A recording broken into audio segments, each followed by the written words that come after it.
Hello दोस्तों, इस video में मैं आपको एपिसोड 229 का एक्सप्लेनेशन करूंगी। लेकिन उससे पहले चलिए हम जानते हैं कि एपिसोड 228 में क्या हुआ।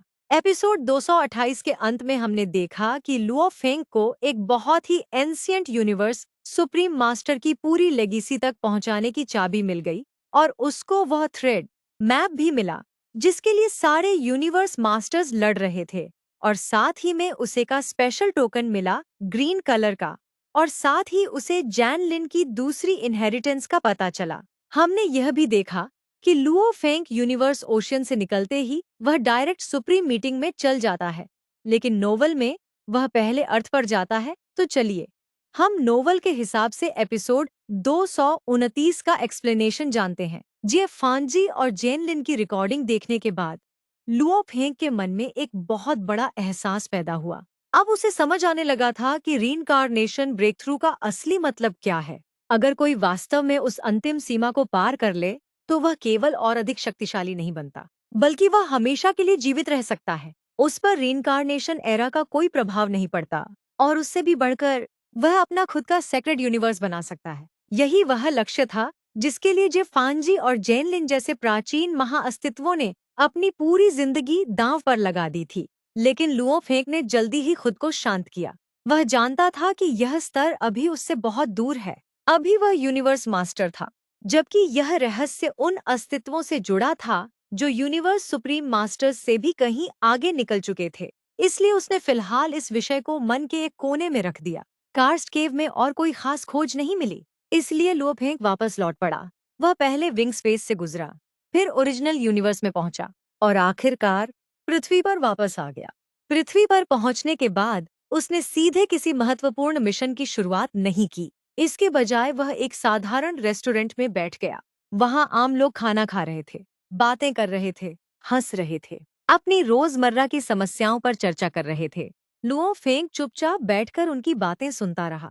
हालांकि वह अब ब्रह्मांड के शीर्ष विशेषज्ञों में गिना जाता था, लेकिन उसके दिल में पृथ्वी और पृथ्वीवासियों के लिए हमेशा विशेष स्थान था। वह जानना चाहता था कि आज के अर्थलिंग्स क्या सोचते हैं, उनकी स्थिति कैसी है, उनके सपने क्या हैं। इसी दौरान उसकी मुलाकात एक पुराने दोस्त से हुई, वेई वेंग।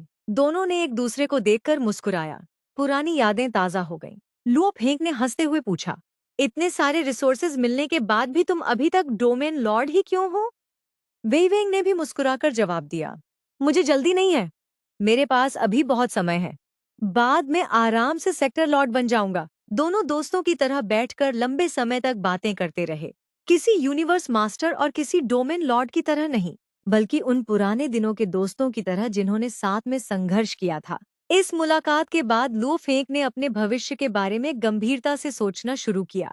उसने अपने सामने मौजूद 3 सबसे बड़े लक्ष्यों को स्पष्ट रूप से तय किया। पहला लक्ष्य व्हाइट विंग्स को हासिल करना। वह जानता था कि यह आसान नहीं होगा। इसके लिए कम से कम universe supreme master level will power चाहिए और उसकी वर्तमान विल पावर अभी उस स्तर से काफी दूर थी, लेकिन वह इसे छोड़ने वाला नहीं था। दूसरा लक्ष्य यूनिवर्स बोट में छिपे जे फांजी के खजाने और इनहेरिटेंस को प्राप्त करना। ग्रीन टोकन उसके पास था। यूनिवर्स बोट का विस्तृत मैप भी उसके पास था। अब बस उस रहस्यमय खजाने तक पहुंचना बाकी था। तीसरा लक्ष्य अपने गुरु सिटिंग माउंटेन गेस्ट के असली उद्देश्य को समझना। यह प्रश्न लंबे समय से उसके मन में था। सिटिंग माउंटेन गेस्ट अपने डिसाइपल्स पर असाधारण मात्रा में समय, ऊर्जा और रिसोर्सेज खर्च करते थे। ऐसा क्यों? उनका अंतिम उद्देश्य क्या था? वह आखिर क्या योजना बना रहे थे? लुओ फेंग इसका उत्तर जानना चाहता था। काफी सोचने के बाद उसने अपना अगला गंतव्य चुन लिया, यूनिवर्स बोर्ड। वहीं उसकी अगली यात्रा शुरू होगी। वह जगह उसकी विल पावर ट्रेनिंग के लिए भी उपयुक्त थी और वहीं जे फांजी का खजाना भी छिपा था। लुओ फेंग को यह भी उम्मीद थी कि जे फांजी की विरासत में ऐसे दुर्लभ मटेरियल्स हो सकते हैं जो भविष्य में व्हाइट विंग्स को रिपेयर करने में मदद करें। अगर ऐसा हुआ तो उसकी शक्ति एक बार फिर कई गुना बढ़ सकती थी। इसी समय दूसरी ओर टिल्टेड पीक सेक्टर के इनर रीजन में एक अलग घटना घट रही थी। ह्यूमन रेस के महान विशेषज्ञ प्राइमल कैओस सिटी लीडर का सामना पर्पल मून होली लैंड के एक अज्ञात यूनिवर्स मास्टर से हुआ। वह यूनिवर्स मास्टर अपने एंसेस्टर के आदेश पर आया था। उसका उद्देश्य केवल एक था, प्राइमल कैओस सिटी लीडर को चुनौती देना। पर्पल मून होली लैंड के भीतर यह माना जाता था कि प्राइमल कैओस सिटी लीडर भविष्य में यूनिवर्स सुप्रीम मास्टर बनने के सबसे बड़े उम्मीदवारों में से एक है। इसलिए वे उसकी वास्तविक शक्ति का परीक्षण करना चाहते थे। लेकिन लड़ाई शुरू होते ही समाप्त हो गई। विरोधी ने अपनी सुप्रीम टेक्निक का प्रयोग किया।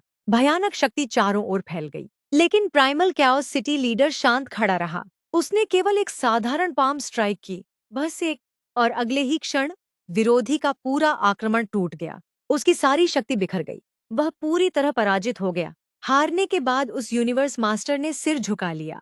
उसने स्वीकार किया कि वह अत्यधिक अहंकारी था और उसने प्राइमल कैओस सिटी लीडर की वास्तविक शक्ति को बहुत कम आंका था। इसके कुछ समय बाद ह्यूमन रेस के संस्थापक ह्यूज एक्स फाउंडर ने प्राइमल कैओस सिटी लीडर को एक बेहद महत्वपूर्ण संदेश भेजा, एक खुशखबरी। उन्हें एक सुप्रीम ट्रू ट्रेजर एक्स प्राप्त हो गया था। यह समाचार आग की तरह पूरी ह्यूमन रेस में फैल गया। जल्द ही Lu Feng, darkness master, void gold master और अन्य शीर्ष विशेषज्ञों को भी इसकी जानकारी मिल गई। हर कोई उत्साहित था, क्योंकि एक सुप्रीम ट्रू ट्रेजर केवल एक व्यक्ति की शक्ति नहीं बढ़ाता, वह पूरी जाति की सामूहिक शक्ति को मजबूत करता है। और अब ह्यूमन रेस के पास एक और सुप्रीम ट्रू ट्रेजर था, जिसका अर्थ था कि आने वाले यूनिवर्स ओशन के संघर्षों में उनकी स्थिति पहले से कहीं अधिक मजबूत होने वाली थी। सुप्रीम ट्रू ट्रेजर किसी भी जाति के लिए सिर्फ एक शक्तिशाली हथियार नहीं होता था, वह एक रेस प्रोटेक्टिंग ट्रेजर माना जाता था। ऐसा खजाना जो पूरी जाति की सुरक्षा, प्रतिष्ठा और भविष्य को बदल सकता था। इसलिए जब खबर फैली कि ह्यूज एक्स फाउंडर को एक सुप्रीम ट्रू ट्रेजर एक्स मिल गया है, तो पूरी ह्यूमन रेस उत्साह से भर उठी। सभी यूनिवर्स मास्टर्स बेहद खुश थे। उनका मानना था कि अब डेमन रेस, बग रेस और ऑटोमेटन रेस पहले की तरह आसानी से ह्यूमंस पर दबाव नहीं बना पाएंगी। ह्यूमन रेस की कुल शक्ति एक बड़े स्तर पर बढ़ चुकी थी। जल्द ही सभी human universe masters virtual universe में इकट्ठा हुए। हर तरफ खुशी का माहौल था। लोग एक दूसरे को बधाई दे रहे थे। लेकिन इस उत्सव के बीच ह्यूज एक्स फाउंडर ने सभी को शांत करते हुए कहा, ये खबर फिलहाल सीक्रेट रखी जाएगी। उसने समझाया कि वह अभी भी टिल्टेड पीक सेक्टर में मौजूद है और अभी तक किसी बाहरी जाति को इस नए सुप्रीम ट्रू ट्रेजर के बारे में पता नहीं चला है। यदि यह जानकारी समय से पहले बाहर चली गई, तो कई अनावश्यक समस्याएं पैदा हो सकती हैं। इसीलिए सही समय आने तक यह रहस्य केवल ह्यूमन रेस के शीर्ष विशेषज्ञों के बीच ही रहेगा। इसी दौरान प्राइमल कैओस सिटी लीडर ने लुओ फेंग को यूनिवर्स बोर्ड से जुड़ी विस्तृत जानकारी भेजी। लुओ फेंग ने सारी जानकारी ध्यान से पढ़ी। फिर अचानक उसे कुछ याद आया। उसने तुरंत बताया कि उसके पास भी यूनिवर्स बोर्ड का एक बेहद मूल्यवान मैप मौजूद है। वह मैप उसे पहले मिले पुलिंग ट्रेसेस डायग्राम से प्राप्त हुआ था। यह सुनते ही प्राइमल कैओस सिटी लीडर चौंक गया। वह जानता था कि यूनिवर्स बोर्ड के विस्तृत नक्शे कितने दुर्लभ होते हैं, विशेषकर इनर रीजन के। इसलिए उसने तुरंत लू फेंग से पूरी जानकारी मांगी। जब ह्यूज एक्स फाउंडर को भी इस बात का पता चला, तो वह बहुत प्रसन्न हुआ, क्योंकि ह्यूमन रेस की यूनिवर्स बोर्ड संबंधी जानकारी अचानक कई गुना बढ़ गई थी। पहले जिन क्षेत्रों के बारे में केवल अनुमान थे, अब उनके बारे में वास्तविक जानकारी मिल चुकी थी। विशेष रूप से कुछ कोर रीजन के नक्शे प्राप्त होना अत्यंत महत्वपूर्ण था। सभी ह्यूमन यूनिवर्स मास्टर्स ने लू फेंग की प्रशंसा की। कई लोगों ने उसे व्यक्तिगत रूप से धन्यवाद भी दिया, क्योंकि उसकी खोज ने पूरी ह्यूमन रेस को लाभ पहुंचाया था। ह्यूमन रेस के नियमों के अनुसार ऐसे मैप्स व्यक्तिगत संपत्ति नहीं माने जाते थे। उन्हें पूरी जाति की स्ट्रैटेजिक प्रॉपर्टी माना जाता था। जो व्यक्ति ऐसी जानकारी प्रदान करता था, उसे विशेष पुरस्कार दिया जाता था। इसी नियम के अनुसार ह्यूज एक्स फाउंडर ने लुओ फेंग को 5000 ट्रू ट्रेजर पॉइंट्स इनाम के रूप में देने का निर्णय लिया। लुओ फेंग ने पहले इसे स्वीकार करने से मना करना चाहा। उसे लगा कि वह यह जानकारी स्वेच्छा से साझा कर रहा है। लेकिन ह्यूज एक्स फाउंडर ने मुस्कुराते हुए कहा, तुम्हें यह इनाम लेना ही होगा। यह पूरी रेस का नियम है, और तुम जितनी जल्दी यूनिवर्स मास्टर बनोगे, ह्यूमन रेस के लिए उतना ही अच्छा होगा। आखिरकार लुओ फेंग ने यह पुरस्कार स्वीकार कर लिया। इसके बाद उसने अपना ध्यान फिर से जीए फांजी के टोकन पर केंद्रित किया। उसने यूनिवर्स बोर्ड के इतिहास और कीपसेक्स के बारे में गहराई से रिसर्च शुरू की। जल्द ही उसे एक महत्वपूर्ण जानकारी मिली। यूनिवर्स बोर्ड के कीपसेक्स कुल 3 स्तरों में बांटे जाते थे। ब्लैक कीपसेक सबसे सामान्य और निम्न स्तर, ग्रीन कीपसेक अधिक मूल्यवान और दुर्लभ, सिल्वर कीपसेक सबसे दुर्लभ और सर्वोच्च स्तर, और लुओ फेंग के पास जो टोकन था वह एक ग्रीन कीपसेक था। लेकिन यह जानकर वह खुश होने के बजाय गंभीर हो गया, क्योंकि ग्रीन कीपसेक्स आमतौर पर यूनिवर्स बोर्ड के बेहद खतरनाक क्षेत्रों से जुड़े होते थे। ऐसे क्षेत्र जहां प्रवेश करना ही मृत्यु को निमंत्रण देने जैसा था। वहां केवल यूनिवर्स मास्टर्स ही नहीं मरते थे, कई यूनिवर्स सुप्रीम मास्टर्स भी उन जगहों में हमेशा के लिए खो चुके थे। इसका अर्थ साफ था, जियफांजी की इनहेरिटेंस तक पहुंचना आसान नहीं होने वाला था, बल्कि शायद यह उसकी अब तक की सबसे खतरनाक यात्रा साबित हो सकती थी। लुओ फेंग बार बार एक ही प्रश्न के बारे में सोचता रहा। जियफांजी ने अपनी सारी संपत्ति इतनी खतरनाक जगह पर क्यों छोड़ी? यदि वह सचमुच अपनी इनहेरिटेंस किसी उत्तराधिकारी को देना चाहता था, तो उसने कोई सुरक्षित स्थान क्यों नहीं चुना? यह प्रश्न उसे लगातार परेशान करता रहा, क्योंकि उसके गुरु प्राइमल कैओस सिटी लीडर जैसे महान विशेषज्ञ भी उस क्षेत्र तक सुरक्षित पहुंचने की गारंटी नहीं दे सकते थे। समय धीरे धीरे बीतता गया। लुओ फेंग पृथ्वी पर लगभग 3 महीने तक रुका रहा। उस दौरान उसने आराम किया, पृथ्वीवासियों को देखा, भविष्य की योजनाएं बनाई और अपने अगले कदम के बारे में गहराई से विचार किया।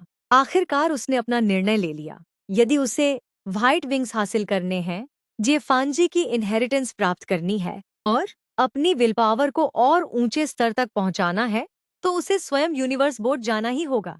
कोई और रास्ता नहीं था। इसलिए एक बार फिर लुओ फेंग ने ओरिजिनल यूनिवर्स को पीछे छोड़ दिया। उसने यूनिवर्स ओशन की दिशा में कदम बढ़ाए और अपनी अगली महान यात्रा के लिए यूनिवर्स बोर्ड की ओर रवाना हो गया। लुओ फेंग अकेला ही यूनिवर्स ओशन की विशाल और खतरनाक दुनिया में यूनिवर्स बोर्ड की ओर निकल पड़ा। अब उसकी शिवू विंग्स लगभग पूरी तरह रिस्टोर हो चुकी थीं। उनकी शक्ति पहले से कई गुना बढ़ चुकी थी। जब शिवू विंग्स, फ्लेम सैंडकप और मिनिएचर यूनिवर्स एक साथ उपयोग किए जाते, तो उनका संयुक्त प्रभाव पूरे यूनिवर्स ओशन के सबसे शक्तिशाली पिनैकल डोमेन ट्रेजर्स में गिना जा सकता था। लेकिन लुओ फेंग का असली लक्ष्य अभी भी स्पष्ट था। उसे अपनी विल पावर को यूनिवर्स सुप्रीम मास्टर लेवल तक पहुंचाना था, और उसके बाद वह दोबारा टिल्टेड पीक सेक्टर लौटकर व्हाइट विंग्स को हासिल करेगा। सफर के दौरान उसे एक प्राकृतिक वर्महोल दिखाई दिया। ऐसे वर्महोल यूनिवर्स ओशन में अत्यंत दुर्लभ होते थे। वे विशाल दूरी को बहुत कम समय में पार करने की सुविधा देते थे। लुओ फेंग ने बिना समय गंवाए उसका उपयोग किया और अपनी यात्रा की गति कई गुना बढ़ा दी। यात्रा करते हुए वह अपने अगले प्रशिक्षण स्थल के बारे में सोच रहा था। उसने निर्णय लिया कि वह सेलेस्टियल मैजिक पिलर्स के पास ट्रेनिंग करेगा, जिन्हें कई विशेषज्ञ ब्लैक स्ट्राइप्ड स्टोन पिलर्स भी कहते थे। यूनिवर्स बोर्ड के भीतर ऐसे कुल 16 सेलेस्टियल मैजिक पिलर्स मौजूद थे। हर पिलर का आकार अविश्वसनीय था। वे 1000 से भी अधिक लाइट ईयर्स ऊंचे थे। इन पिलर्स की सबसे खास बात उनकी विल पावर ट्रेनिंग क्षमता थी। वे लगातार अत्यंत भयानक मानसिक दबाव छोड़ते रहते थे, जो किसी भी विशेषज्ञ की विल पावर को निखार सकता था। सिर्फ इतना ही नहीं, उनके आसपास टाइम एक्सेलरेशन भी मौजूद थी। कुछ स्थानों पर समय का अनुपात 100 बनाम 1 था, जबकि कुछ जगहों पर यह बढ़कर 1000 बनाम 1 तक पहुंच जाता था। यानी बाहर का 1 साल अंदर 1000 साल के बराबर हो सकता था।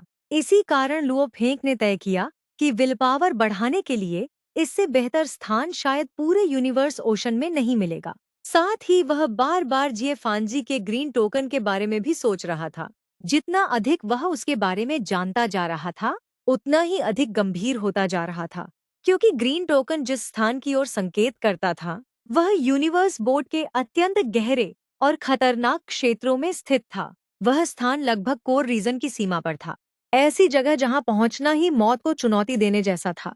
यहाँ तक कि प्राइमल कैओस सिटी लीडर जैसे महान विशेषज्ञ भी वहां सुरक्षित पहुंचने की गारंटी नहीं दे सकते थे। यात्रा के दौरान लुओ फेंग ने डिसैम्बिगुएशन टेम्पल और अपने डिसैम्बिगुएशन मिरर स्टोन्स के बारे में भी विचार किया। अगर भविष्य में टेम्पल खुल जाता, तो वह तुरंत वहां पहुंच सकता था, या फिर उन स्टोन्स को अपने शिक्षकों और मानव जाति को सौंप सकता था।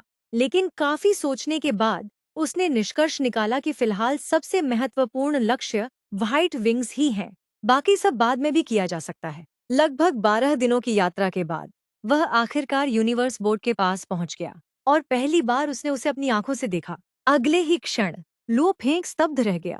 उसके सामने जो दृश्य था वह किसी भी कल्पना से परे था। यूनिवर्स बोट एक विशाल ब्रह्मांडीय जहाज था, इतना विशाल कि उसे जहाज कहना भी उसकी भव्यता का अपमान लगता था। उसकी लंबाई करोड़ों लाइट ईयर्स तक फैली हुई थी। उसकी ऊंचाई करोड़ों लाइट ईयर्स के स्तर तक पहुंचती थी। लेकिन उससे भी अधिक चौंकाने वाली बात उसकी हालत थी। पूरा जहाज गंभीर रूप से क्षतिग्रस्त था। उसकी सतह पर असंख्य विशाल दरारें थीं। कई जगहों पर बड़े बड़े छेद बने हुए थे। हर तरफ युद्ध के निशान दिखाई देते थे। ऐसा लग रहा था मानो किसी अकल्पनीय महायुद्ध में इसे लगभग नष्ट कर दिया गया हो। फिर भी असंख्य रिइंकार्नेशन एराज बीत जाने के बाद भी वह अब तक अस्तित्व में था। यूनिवर्स बोट लगातार क्योटिक एयर फ्लो को निगल रहा था और उसे अनेक प्रकार की ऊर्जाओं में बदल रहा था। उसके आसपास हर दिशा में विचित्र दृश्य मौजूद थे। विशाल फ्लेम रिवर्स, अंतहीन कोल्ड सी और तैरते आइसबर्ग्स, भयानक विंड वॉर्टेक्सेस, आकाश को चीरते जायंट लाइटनिंग स्नेक्स, रंग बिरंगी लाइट रेज और असंभव रूप से विशाल ग्रीन वाइन्स। लेकिन सबसे अधिक चौंकाने वाली चीज कुछ और थी। यूनिवर्स बोर्ड के नीचे एक डैमेज्ड मिनिएचर यूनिवर्स फंसा हुआ था। उस मिनिएचर यूनिवर्स का ऊपरी हिस्सा पूरी तरह गायब था, मानो उसे किसी ने तोड़कर आधा निगल लिया हो और अब वह यूनिवर्स बोर्ड के नीचे अटका हुआ दिखाई दे रहा था। यह दृश्य देखकर लुओ फेंग का दिल कांप उठा। एक मिनिएचर यूनिवर्स जो स्वयं एक यूनिवर्स सुप्रीम मास्टर की सबसे बड़ी उपलब्धियों में से होता है, उसे इस तरह दबाकर रखना, यह किसी सामान्य वस्तु की क्षमता नहीं हो सकती थी। उस क्षण लुओ फेंग को लगा कि यूनिवर्स बोर्ड की शक्ति शायद एक मिनिएचर यूनिवर्स के बराबर या उसके बहुत करीब हो सकती है। वह सोचने लगा, आखिर इस जहाज को किसने बनाया होगा? कौन सा युद्ध हुआ होगा जिसने इतनी विशाल वस्तु को इस हालत में पहुंचा दिया? और यदि यूनिवर्स बोर्ड जैसी चीज भी क्षतिग्रस्त हो सकती है, तो उसके दुश्मन कितने भयावह रहे होंगे? ये प्रश्न उसके मन में लगातार घूमते रहे। इसके बाद वह आगे बढ़ता गया। धीरे धीरे वह उस क्षेत्र में पहुंचा जहां यूनिवर्स बोर्ड के अनगिनत टूटे हुए फ्रैगमेंट्स तैर रहे थे। हर फ्रैगमेंट विशाल था और आश्चर्य की बात यह थी कि वे अब भी किसी अदृश्य शक्ति के माध्यम से यूनिवर्स बोर्ड से जुड़े हुए थे। असंख्य महान विशेषज्ञों ने अतीत में उन टुकड़ों को हटाने की कोशिश की थी, लेकिन कोई भी सफल नहीं हुआ। यहाँ तक कि एक छोटा सा टुकड़ा भी कोई अपने साथ नहीं ले जा सका। आखिरकार लुओ फेंग एक टूटे हुए फ्रैगमेंट पर उतरा। फिर वह सीधे मानव जाति के यूनिवर्स बोट गैदरिंग पॉइंट की ओर चल पड़ा। ये वह स्थान था जहां ह्यूमन रेस के एक्सप्लोरर्स खतरनाक मिशनों के बीच आराम करते थे, जानकारी साझा करते थे और यूनिवर्स बोट के रहस्यों पर चर्चा करते थे। और यहीं से लुओ फेंग की यूनिवर्स बोट के भीतर शुरू होने वाली नई और भी खतरनाक यात्रा का वास्तविक आरंभ होने वाला था। यूनिवर्स बोट के भीतर मौजूद ह्यूमन गैदरिंग पॉइंट पर पहुंचने के बाद लुओ फेंग की मुलाकात सबसे पहले आइस माउंटेन मास्टर से हुई। काफी समय बाद दोनों फिर से मिले। बातचीत के दौरान आइस माउंटेन मास्टर ने उसे एक दिलचस्प खबर दी। उसने बताया कि लुओ फेंग द्वारा दिया गया नया यूनिवर्स बोट मैप ह्यूमन रेस के लिए बेहद महत्वपूर्ण साबित हुआ है। पहले ह्यूमन रेस का मुख्य ध्यान टिल्टेड पीक सेक्टर पर था, लेकिन अब स्थिति बदल चुकी थी। नए मैप की वजह से यूनिवर्स बोट के बारे में उनकी जानकारी अचानक बहुत बढ़ गई थी। इसलिए ह्यूमन रेस धीरे धीरे अपना फोकस टिल्टेड पीक सेक्टर से हटाकर यूनिवर्स बोट पर केंद्रित कर रही थी। आइस माउंटेन मास्टर ने यह भी बताया कि ह्यूज एक्स फाउंडर भी जल्द ही इस क्षेत्र में आने वाला है। आखिर उसे अपना सुप्रीम ट्रू ट्रेजर एक्स इसी इलाके में मिला था, इसलिए वह यहाँ मौजूद अवसरों और रहस्यों की ओर अधिक जांच करना चाहता था। गैदरिंग पॉइंट पर उस समय कई शक्तिशाली विशेषज्ञ मौजूद थे। उनमें शामिल थे ice mountain master, void gold master, Jenma master और कई अन्य ह्यूमन रेस के विशेषज्ञ। लुओ फेंग के मैप की वजह से ह्यूमन रेस ने होंग अलायंस के साथ भी कुछ जानकारी साझा की, लेकिन केवल सीमित जानकारी। पूरे मैप और उसके सभी रहस्य साझा नहीं किए गए, क्योंकि ऐसे मैप्स ह्यूमन रेस की स्ट्रैटेजिक प्रॉपर्टी माने जाते थे। उन्हें पूरी तरह किसी दूसरी शक्ति को देना मूर्खता होती। कुछ समय बाद लुओ फेंग ने वॉइड गोल्ड मास्टर से एक निजी सवाल पूछा। वह अपने बड़े भाई होंग के बारे में जानना चाहता था। काफी समय से उसका कोई संपर्क नहीं हुआ था। वॉइड गोल्ड मास्टर मुस्कुराया और बोला, शुरुआत में होंग सबसे कम टैलेंटेड लगता था, लेकिन बाद में उसकी प्रगति अविश्वसनीय हो गई। उसने बताया कि होंग बाद में स्टार प्रिजन गया था। वहीं उसने लगातार संघर्ष और साधना की। आखिरकार वह अनडाइंग बन गया। धीरे धीरे उसका नाम पूरे क्षेत्र में फैल गया और लोग उसे हुआन जी एम्परर के नाम से जानने लगे। उसकी प्रतिभा और मानसिक शक्ति से प्रभावित होकर ह्यूज एक्स फाउंडर ने उसे व्यक्तिगत रूप से प्रशिक्षित करना शुरू कर दिया। बाद में होंग को सीधे ह्यूज एक्स यूनिवर्स में ले जाया गया। यही कारण था कि लुओ फेंग इतने वर्षों से उससे संपर्क नहीं कर पा रहा था। होंग अब ऐसे स्थान पर था जहां सामान्य संपर्क संभव नहीं था। इसके बाद वॉइड गोल्ड मास्टर का चेहरा गंभीर हो गया। उसने लुओ फेंग को चेतावनी दी, यूनिवर्स बोर्ड का इनर एरिया बेहद खतरनाक है, यहाँ तक कि यूनिवर्स मास्टर्स भी आसानी से मर सकते हैं। उसने विशेष रूप से चेतावनी दी कि यदि लुओ फेंग के ट्रेजर्स उससे छिन गए या फिर उसका सामना किसी ऐसे शत्रु से हो गया जिसके पास पिनैकल डोमेन ट्रू ट्रेजर हो, तो स्थिति बेहद खतरनाक हो सकती है। लुओ फेंग ने यह बात गंभीरता से सुनी, लेकिन उसके मन में पहले से ही एक अलग योजना चल रही थी। लगभग 1 महीने बाद ह्यूमन रेस और होंग अलायंस के कुल 16 यूनिवर्स मास्टर्स एक साथ इकट्ठा हुए। सभी अपने अपने मिशन पर निकलने वाले थे। रवाना होने से पहले प्राइमल कैओस सिटी लीडर ने भी लू फेंग को अलग से बुलाया। उसने गंभीर स्वर में कहा, इनर एरिया को हल्के में मत लेना। आइस माउंटेन मास्टर और वॉइड गोल्ड मास्टर जैसे विशेषज्ञ भी वहां मर सकते हैं। बिना पूरी तैयारी के कभी अंदर मत जाना। लुओ फेंग ने सिर हिलाकर हामी भर दी, लेकिन उसने अपनी असली योजना किसी को नहीं बताई। असल में उसका लक्ष्य बिल्कुल अलग था। वह सबसे पहले सेलेस्टियल मैजिक पिलर्स तक पहुंचना चाहता था। वहां वह अपनी विल पावर को और मजबूत करेगा। उसके बाद वह ग्रीन कीपसेक रीजन की ओर बढ़ेगा, जहां जिए फांजी की इनहेरिटेंस छिपी हुई थी। उसे अच्छी तरह पता था कि अगर उसने यह योजना प्राइमल कैओस सिटी लीडर को बता दी तो उसका गुरु निश्चित रूप से बेहद नाराज होगा और शायद उसे जाने भी न दे। इसलिए उसने यह बात अपने दिल में ही छिपाए रखी। कुछ समय बाद सभी विशेषज्ञ अलग अलग दिशाओं में निकल गए और फिर लुओ फेंग ने भी अकेले अपनी यात्रा शुरू कर दी। उसके पास मौजूद मैप्स के अनुसार यूनिवर्स बोर्ड के इनर एरिया तक पहुंचने के लगभग 100 अलग अलग मार्ग मौजूद थे। लुओ फेंग ने उनमें से सबसे सुरक्षित मार्ग चुना। वह रास्ता सीधे एक सेलेस्टियल मैजिक पिलर तक जाता था, लेकिन सबसे सुरक्षित का मतलब भी यहाँ सुरक्षित नहीं था। उसने पूरे रास्ते का अध्ययन किया और पाया कि मार्ग में कुल 892 डेंजर्स रीजन मौजूद थे। कुछ क्षेत्रों में टेलीपोर्टेशन संभव था, जिससे समय काफी बच सकता था, लेकिन कई जगहें ऐसी भी थीं जहां टेलीपोर्ट करना असंभव था। वहां केवल धीरे धीरे उड़कर ही आगे बढ़ा जा सकता था। सारी गणना करने के बाद लू फेंग ने अनुमान लगाया कि पूरी यात्रा में लगभग 500 से 600 साल लग सकते हैं, लेकिन उसे इसकी परवाह नहीं थी, क्योंकि उसके लक्ष्य इतने महत्वपूर्ण थे कि यह समय बहुत छोटा था।